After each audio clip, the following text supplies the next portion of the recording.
For our scripture reading found in John chapter 15, verses 1 to 8, I am the true vine, and my Father is the gardener. He cuts off every branch in me that bears no fruit, while every branch that does bear fruit, he prunes, so that it will be even more fruitful. You are already clean because of the word I have spoken to you. Remain in me, as I also remain in you. No branch can bear fruit by itself. It must remain in the vine. Neither can you bear fruit unless you remain in me. I am the vine, you are the branches. If you remain in me and I in you, you will bear much fruit. Apart from me, you can do nothing. If you do not remain in me, you are like a branch that is thrown away and withers. Such branches are picked up, thrown into the fire, and burned. If you remain in me and my words remain in you, ask whatever you wish, and it will be done for you. This is to my Father's glory, that you bear much fruit, showing yourselves to be my disciples. How do you describe someone who is living a fruitful life? What qualities characterize a person who lives this kind of life? Ano kayang itsura ng isang tao who is living a fruitful life? May bunga-bunga ba na tumutubo sa kanyang muka? Siyempre, hindi naman ganun yan. Do you consider yourself to be fruitful? Sige nga, turn to your seatmate, then share to them ang answer mo sa questions na ito. How do you describe someone who is living a fruitful life? Do you consider yourself to be fruitful? Sige. For 2 minutes, you may share with your seatmates.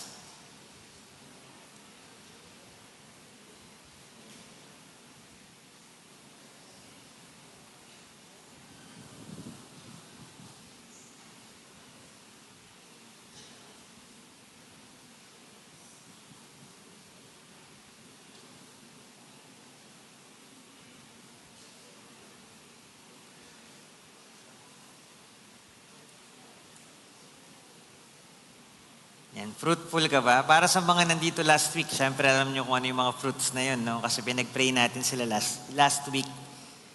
So, or even sa kahit hindi naman nandito. But you know, the fruit of the Spirit. All right. Sige. Thank you po sa sharing. I-wrap up nyo na yan. Marami pa tayong oras mamaya para magkwentuhan. When people talk about living a fruitful life, what do they really mean? Kasi nung mga bata tayong Kristiyano, madalas natin itong naririnig na kung totoo kang Kristiyano, dapat meron kang bunga. Yan. For some, it is about success, or it's about achievement, or leaving behind a legacy. For others, it's about happiness, or influence, or making a difference. Sa ibang mga Kristiyano, they consider being fruitful pag meron silang na-disciple, merong na-share ng gospel, o merong nahikayat papunta sa simbahan. But Jesus points us to something deeper. A truly fruitful life is one that shows the qualities of Christ. The fruit of the Holy Spirit: love, joy, peace, patience, kindness, goodness, faithfulness, gentleness, and self-control. If others were to look closely at your life today, kung haharap ka sa salamin o merong ibang tao na magja-judge sa'yo ngayon, would they see the evidence of the fruitfulness that comes from abiding in Jesus?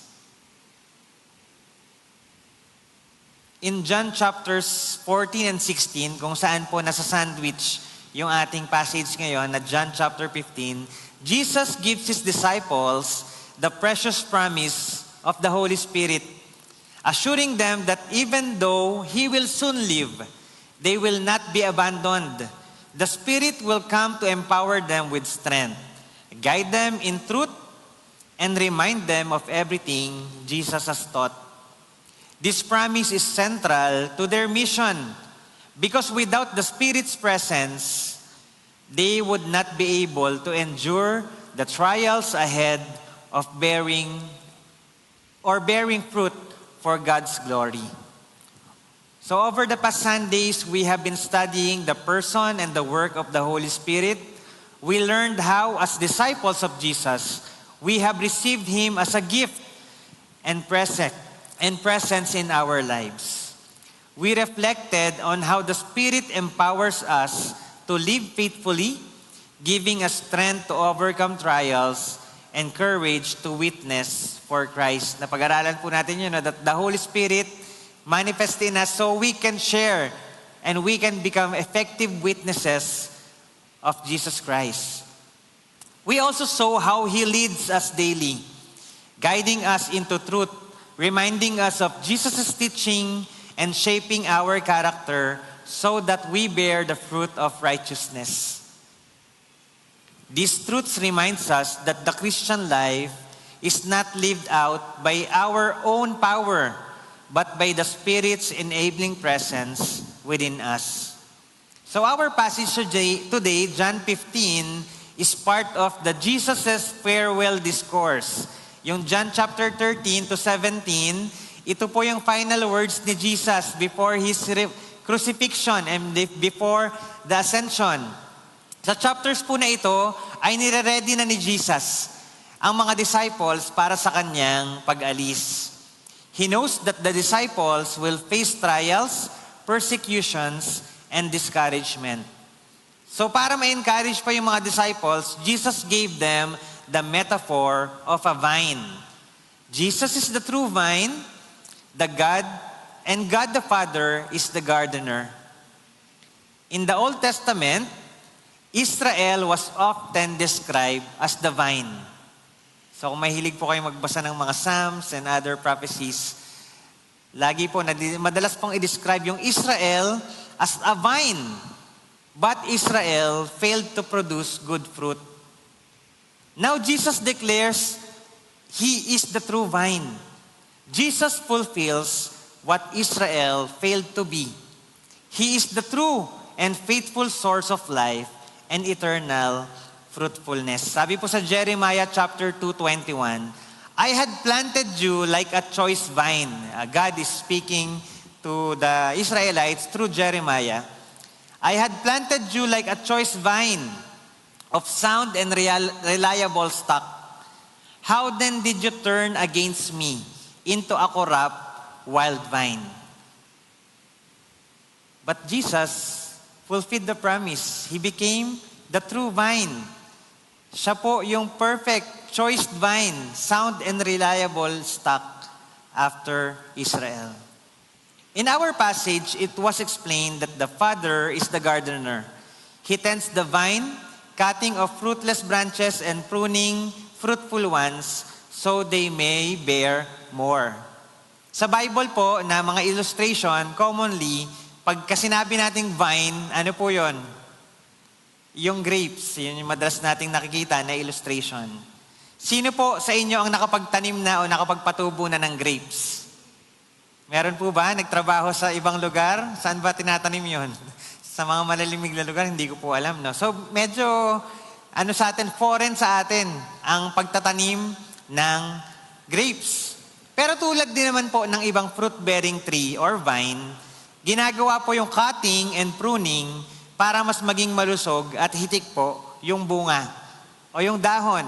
For example na lang, may tanim po yung asawa ko na alugbati. So nung Biyernes, nagluto siya ng munggo, pumitas ng dahon ng alugbati. Habang ginugupit po kasi yung alugbati, lalo po siya nagsasanga. Alam niyo po ba yun? Yan, pag hindi mo siya ginupitan, kung ano yung sanga niya, yun na rin lang yun, nahaba na lang siya.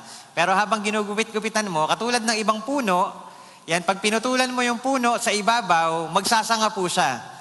Yan. Pruning may feel painful to the plant. Kasi ginugupitan o tinatanggalan ng parte. But it is purposeful. It removes what hinders growth. A branch that remain in the vine so that a branch must remain in the vine so that it will continue to grow. In the same way, Jesus tells us that apart from Him, we can do nothing. Being a disciple of Christ is a day-to-day commitment to remain in Christ and to live under the sovereignty of God. Lord, this morning, may you help us to understand your word, that we may grow deeper in our faith and bear much fruit. As we allow the Holy Spirit to lead us each step of the way. I am the true vine, and my Father is the gardener. He cuts off every branch in me that bears no fruit. While every branch does not bear fruit, he prunes. While every branch that does bear fruit, he prunes, so that it will be even more fruitful. Jesus begins with the Father's work of pruning. He cuts off every branch in me that bears no fruit, while every branch that does bear fruit, he prunes, so that it will be even more fruitful. Verses 1 to 2 po yan. Of the many pictures of the relationship between God and His people, the vine and the branches picture emphasizes complete dependence and the need for constant connection. Bukod po sa mga illustration na pinapakita ang Diyos at ang mga anak katulad ng sheep and the shepherd, the father and the son, yung sa prodigal son, ito pong illustration ng the vine, pinapakita po kasi that the vine really depends, that the branches really depends on the vine. Even more dependent than the sheep depends on the shepherd or the child depends on the father. As Jesus was about to depart from His disciples, this was an important encouragement for them that He would remain united to them and they to Him, as truly as branches are connected to the main vine. Jesus begins the Father's work of cutting and pruning. Sino pong mahilig maghalaman? Yan. Recently po nagbo-bonsai ako. Kasi naalala ko, nag-preach po ako before dito about bonsai eh. Tapos pagkatapos ko mag-preach, yung mga member na medyo may edad, sabi, pastor, mag-bonsai na tayo. So, last time po, mga January yata, namigay po ng buto ng Nara, yung teacher ng anak ko na panganay. So, patubuin daw sa bahay. So, syempre, pinatubo, pipicturan, kasi project yun eh. Napatubo naman po mataas, mga ganun. So, pipicturan. Syempre, hindi namin maitatanim yun sa lugar namin. Malalaki po yun. Yan. So, naisip ko po na gawin siyang bonsai. So, 2 weeks ago, first time ko siyang ginupit sa gitna. Kung saan po merong konting basta may something doon na parang bukol na doon daw dapat gupitin para doon po magsasanga. So, happy po ako kasi yung dalawang binhi ng Nara na maliliit pa, nung ginupit ko po doon, nagsanga po sila. Yan, so happy. Hindi ko alam kung anong patutunguhan ng pagbobonsai na yon. Matagal po siguro, mga 10 years daw bago mo makita na maganda yung iyong halaman. So, matanda na po ako noon. Pero yun po, it is an illustration. God's work is to cut and to prune. Parang ganun po, kasi hindi nga po tayo masyadong makarelate sa pagtatanim ng grapes, or kung nakita natin yun sa mga pictures, sa mga TV, sa mga palabas o nabasa kung paano, we have that kind of idea. But this cutting off is a picture of judgment. Sabi po ron, yung hindi raw po nagbubunga na sanga, pinuputol. At later on sa susunod na section, tinatapon daw po sa apoy sinusunog. Wala nang importansya. So it reminds us that outward association with Jesus is not enough. True discipleship must result in fruitfulness. Hindi po pwedeng Kristiyano ka, pero hindi ka nagbubunga. Wala sa iyo ang gift, ang fruit of the Holy Spirit. Dahil mismong ang Panginoong Diyos ang nagkukultivate noon sa atin para po tayo ay magbunga. So it's a judgment. On the other hand, it is a promise because He also cultivates the branch that bears fruit through the process of pruning so that it will be even more fruitful. Pruning is necessary. A vine left unpruned will grow wild. Pag marami pong sanga yung grapevine, hindi po makakapag-concentrate yung sustansya ng lupa, ng tubig, ng araw para magpabunga ng maraming mga bunga at na malulusog. Kailangan pong bawasan para yung mga hindi importanteng sanga ay hindi nakukuha ng nutrisyon. Makaka-focus po doon sa tunay na masarap na bunga. The gardener cuts away what is unnecessary so that the vine can thrive. Pruning is from the Greek word katairo, which means to cleanse, to purify, to prune. So hindi lang baka pag iniisip nyo kasing prune, puro gupit. Hindi naman po. Ang ibig sabihin po kasi niya is to make clean. So yung halaman, kung masyado ng maraming malinis po yung halaman natin, mga tuyong dahon o mga sanga na hindi naman importante, gugupitin po, lilinisin, eliminating what is fruitless by purifying. So yung pruning po, ang ibig sabihin po nun is cleansing and purifying. The cutting and pruning serve both as a warning and as an assurance. They are warning to those who are not true disciples. Yung mga nagpapanggap lang na mananampalataya o nagpapanggap lang na lingkod ng Diyos. But branches that remain fruitful stays. At the same time, assurance po yun, no, that we will remain in God if we bear fruit. Because the Father's pruning is His loving work to remove what hinders growth and to make us more fruitful.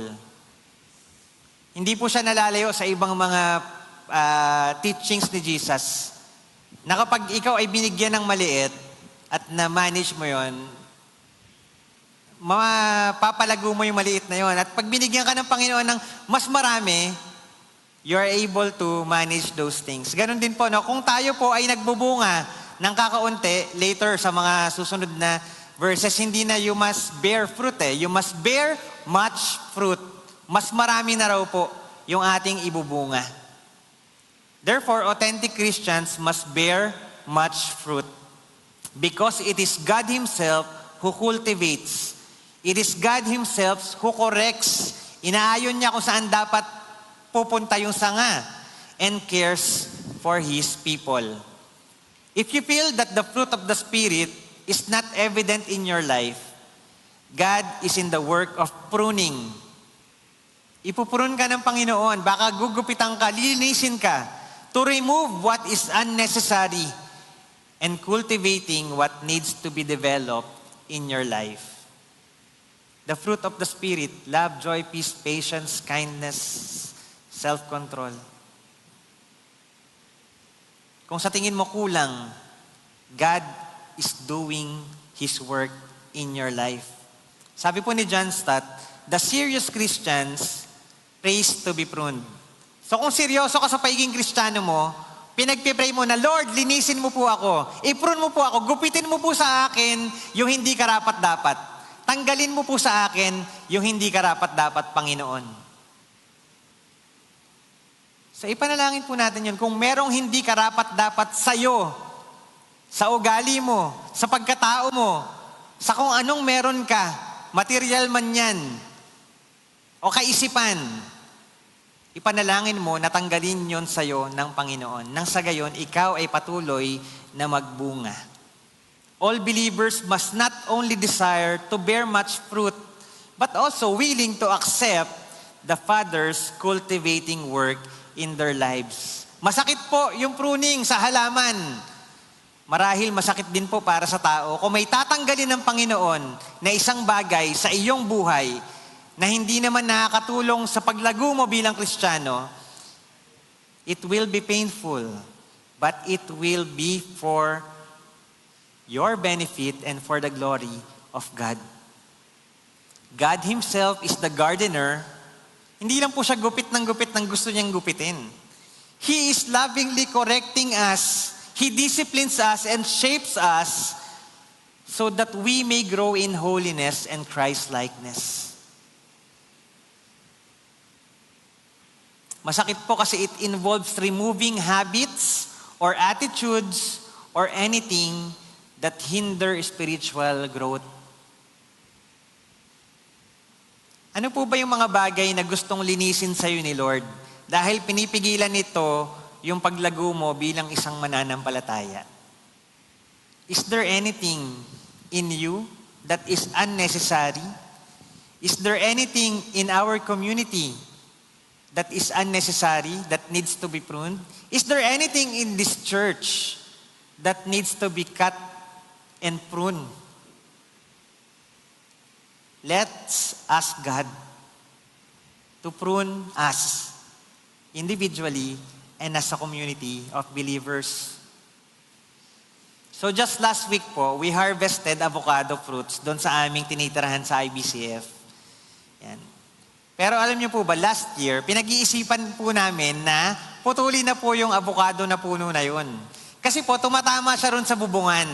Tapos tuwing humahangin, tinatamaan yung bubong, baka masira.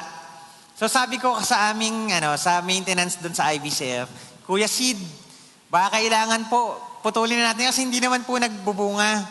Sayang lang po yung araw, hindi makapasok, tapos baka masira niya yung bubong.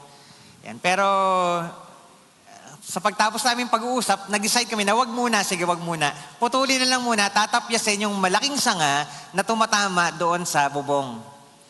So tinapyas na po yung malaking sanga na tumatama ron sa bubong. And weeks later, we were surprised to see budding flowers on the other side of the branches. Yun nga lang po, nasa kabilang bakod. Bakanting lote po yung kabilang bakod. Pero syempre, maaabot pa rin po kung sakaling magbubunga, no? So nagbunga, nagkaroon ng bulaklak. Sabi namin, iniintay lang pala niya na matapyasan siya para magkaroon siya ng bunga. Siguro, kulang yung nutrisyon ng lupa Hindi masyadong mataba yung lupa rin sa IBCF. Nung binawasan yung sanga, nagkaroon siya ng ability to bud flowers. Then weeks later, we harvested a few, konti lang po, but very big and healthy avocado fruits. Mga isang dangkal po yung sukat ng avocado. Malaki talaga. Giant avocado. And now, last week, is the second year when we harvested the fruits from that avocado tree. Hindi na po kasing laki nung nauna. Yan, gano'n na lang po. O baka natakot lang kami na mahulog sa kabilang bakod, kaya kinuha na kahit hindi pa malaki. Pero yun po, may nangyayari po when we are being pruned. Yung akala nating wala nang ibubunga, meron pa po pala. Pinutulan po na siya ng sanga, nagkaroon siguro ng enough nutrition yung puno para magpabunga, yun po, nakapagpabunga at nakakain po namin. So kung gusto niyo pong makatikim ng avocado, next year na lang po kayo. Kasi uubusin na namin yun. Konti lang po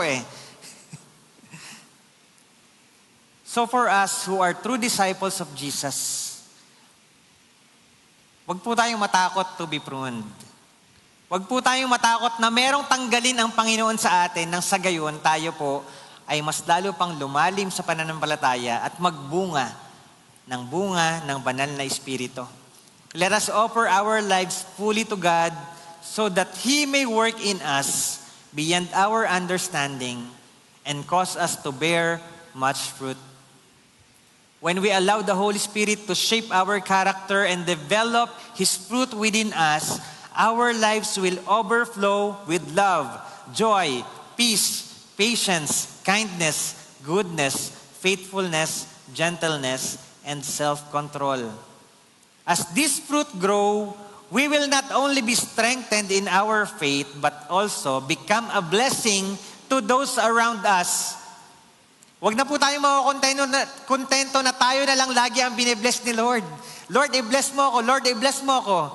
Hindi po We can become a blessing to other people if these people experience God's love through our attitude, through our character. We must become a blessing to our families, to our church, and to our community. Sa ating bayan po, when we speak of the truth, when we strive for justice and mercy, we are being nagiging blessing po tayo. In this way, our fruitfulness becomes both a testimony of God's grace and a channel of His glory to the world. Verses 3-5, you are already clean because of the word I have spoken to you. Remain in me as I also remain in you. No branch can bear fruit by itself. It must remain in the vine. Neither can you bear fruit unless you remain in me. I am the vine, you are the branches. If you remain in me and I in you, you will bear much fruit. Apart from me, you can do nothing. Jesus emphasizes the need to remain. O sa ibang version, abide. Unless the disciples remain in Him, they cannot bear much fruit. Remaining or abiding means staying connected to Christ in a living and ongoing relationship. It is expressed through daily dependence on Him, consistent obedience to His Word, and deep intimacy with His presence. To abide or to remain is not simply a one-time decision that you made in the past, but a lifelong posture of surrender and trust, where we continually draw strength, wisdom, and direction from Jesus. Yung mga batang 90s o yung mga mas matatanda pa sa amin, nung binautismuhan kayo, ang kinakanta nyo ay, I have decided to follow Jesus, no turning back. Hindi lang po yun kanta. At hindi mo lang gagawin ang decision na yun on that day. But it is a lifelong commitment to follow Jesus, be connected to Him, no turning back. Hindi po natatapos ang pagiging Kristiyano simula nung tanggapin mo si Jesus bilang Lord and Savior. It is an eternal commitment of faith.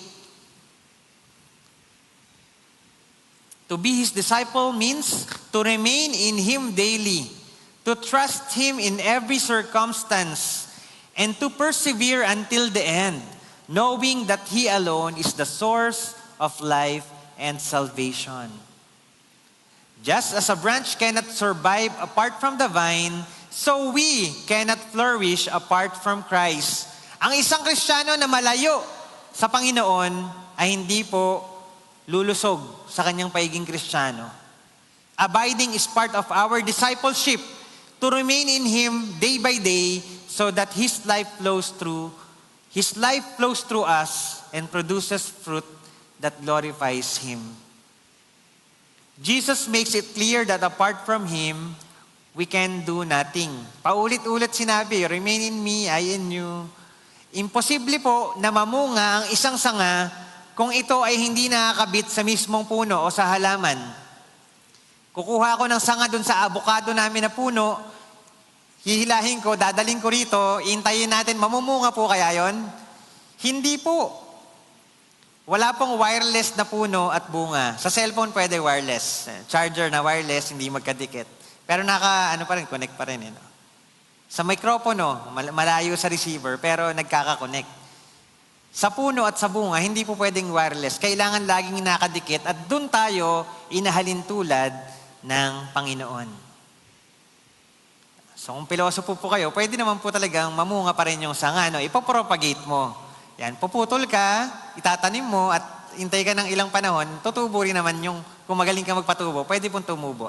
At maraming mga technique yung mga agriculturist kung paano magpatubo, baka nga mas mahusay pa sa iba. Pero ibang usapan po yun, hindi po yun yung ine-explain dito. So how are you staying connected to Christ? How are you staying connected with our Savior? Nananalangin ka ba? Nagbabasa ka ba ng Biblia? Umaattend ka ba ng simbahan? Ginagawa mo ba yung mga ministries? Kumakanta ka sa church? Tumutugtog ka, nagmi-media team, nagpupunas ng upuan, naglilinis ng sahig, nag-welcome sa mga pumapasok, at marami pang ibang bagay. But abiding in Christ does not mean being busy doing all these things. It is not about doing more, but about being with Him in everything. Whether you eat, or drink, or play, or rest.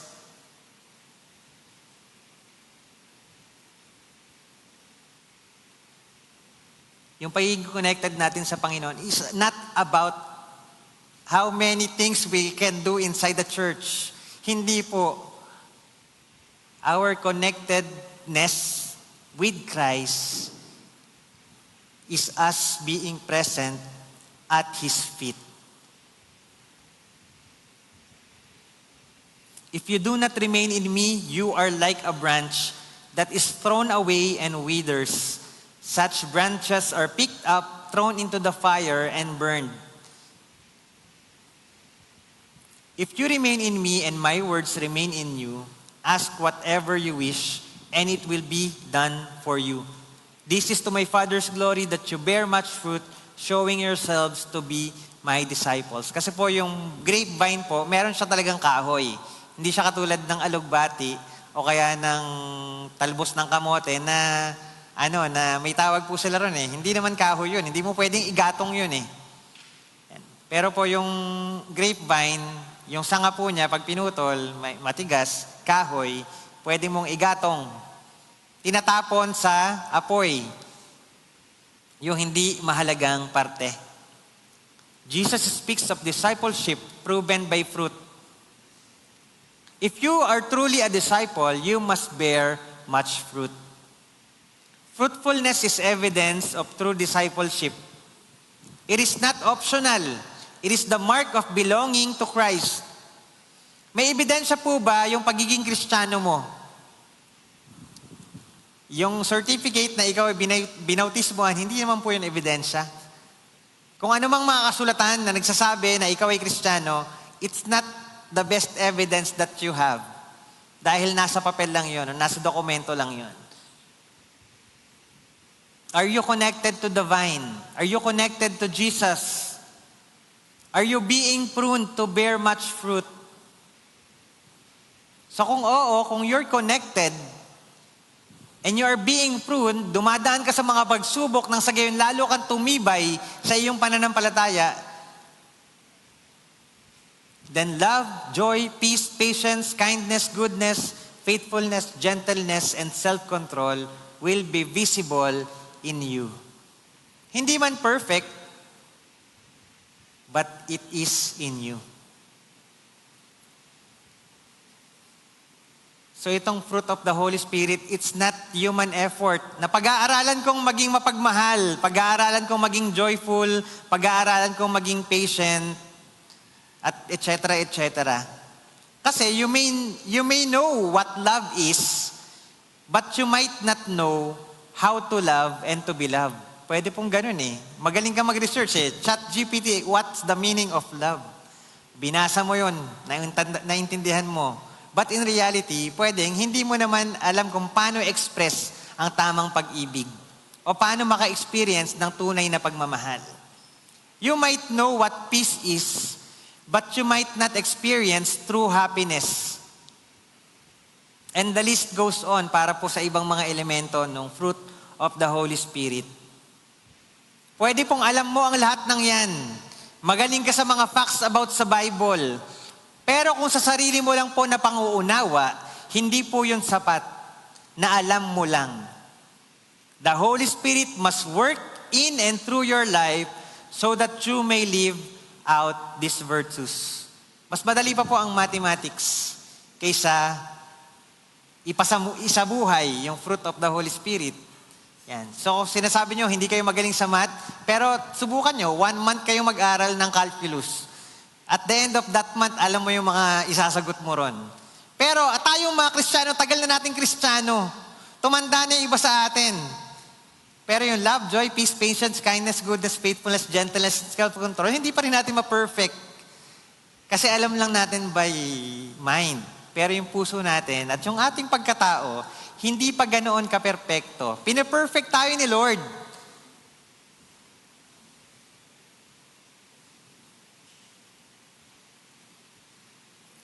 How have you been discipled as a follower of Christ?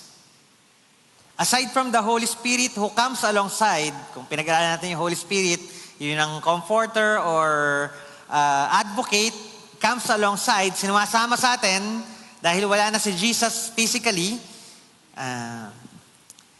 So you have some influence of your faith, na-influensahan ka ng kung sino mang tao, o libro, kung ano man. Dinisciple ka ng taong yun, kaya ngayon, ikaw ay naglalakad kasama ng Panginoon. Papaano kanya dinisciple? Papaano kanya tinuruan? Discipleship often comes through the faithful guidance of pastors, mentors, cell group leaders,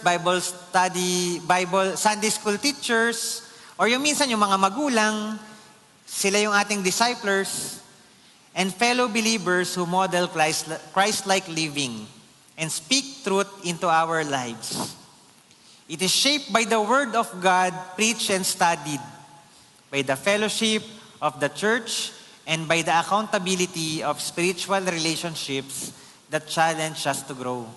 So, importante po yun na may nagdi-disciple sa atin o may nagme-mentor sa atin. O ikaw, importante po na meron kang imi-mentor o i-disciple na iba. But we always remember that true discipleship is not just about gaining knowledge. Sabihin mo sa disciple mo, basahin mo ang Bible mula sa page 1 hanggang sa dulo. Pagtapos niyan, okay na, Christian ka na. Hindi po ganun kadali yun eh. It's not about knowledge lang na naiintindihan mo lahat ng yan. But it is about being transformed by the Holy Spirit, learning to be obedient to God, to reflect His character, and to live out our faith in everyday life. Let us live out our faith in everyday life. So together as a church, we are called to walk alongside one another in the journey of discipleship by encouraging, teaching, and holding each other accountable. We help one another to grow deeper in faith and stronger in character. Discipleship is not meant to be lived in isolation, but in a community. Kung ikaw ay magaling kang mag-usher o mag-welcome ng mga papasok na bisita o hindi bisita, mapapasok na mga miyembro ng FBC, you can disciple or mentor someone. Sama mo, halika rito, samahan mo ako rito. Yan, yun yung unang ministry ko rito sa FBC, alam niyo po ba? Yun po, si Kuya Rudy ang humila sa akin. Hindi ka, samahan mo ako rito, mamigay tayo, magbukas ang pinto, tapos mamimigay ng bulletin o yung program kung tawagin. Pwede po yun. Ganun po ang discipleship. Kung ikaw ay magaling sa instrumento, ayun, magturo ka. Yan. Kung ikaw ay mahusay magturo ng Biblia, yan, yayain mo yung mga kasama mo to attend Bible studies. So the Spirit works when we disciple one another so that God, through the power of the Holy Spirit, can transform us into Christ-likeness.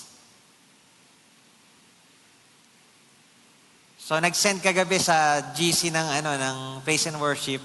Ministry rin daw yun, kahit nagpupunas ng table, naglilinis ng instrumento, yung mga mga menial tasks, mga gawaing parang simple. It's also a ministry. So hindi po natin hinihiwalay yung pagiging tunog espiritual o mukhang espiritual doon sa normal. Yan. Everything po, kahit anong ginagawa mo, basta ginagawa mo yun para sa Panginoon, that's part of God's ministry.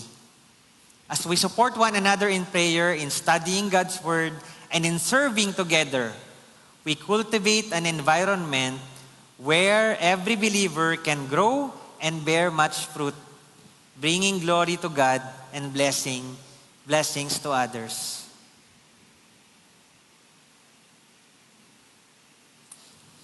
As true disciples of Christ, how do you live out the fruit of the Holy Spirit in every part of your life, allowing God to prune what hinders you, remaining faithful by abiding in Him, and walking daily in such a way that others can see the evidence of His life in you?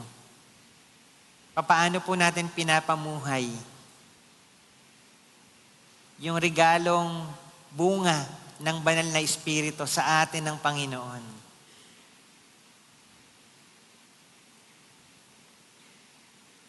How do you want to develop this Christ-like attitude and Christ-like character? Is there someone that you want to mentor or disciple dito sa simbahan? Or are you someone who is hungry to learn more about God and to be transformed by the Holy Spirit? Sasabihin mo, kuya or ate, gusto ko po na i-mentor nyo ako or disciple nyo ako. A-attend po ako sa mga Bible studies. Yan. O kaya isama mo ako, kuya or ate, pag meron kang ginagawa. Yan. Turuan nyo po ako kung paanong ipamuhay yung pagiging Kristiyano.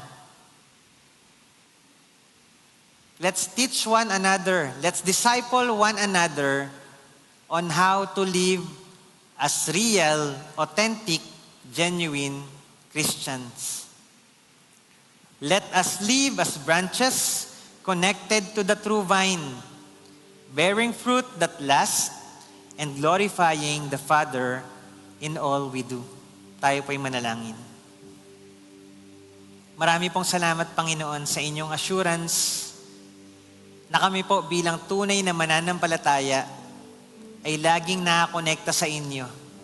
Dumaraan man kami sa mga pagsubok, Panginoon, at mga bagay na hindi namin nauunawaan na nangyayari sa amin, sometimes difficult or painful, but we are hopeful dahil ginagamit niyo po ang mga bagay na ito nang sa gayon kami po ay lumalim at tumibay sa aming pananampalataya.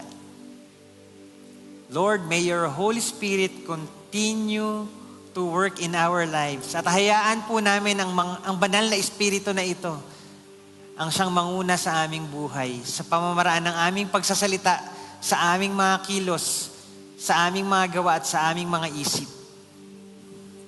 Maraming salamat po, Ama, sa inyong regalong banal na Espiritu na nagbibigay sa amin ng kakayahan at kalakasan na mamuhay at maging buhay na patotoo sa sanlibutan. Ito ang aming dalangin sa pangalan ni Jesus. Amen.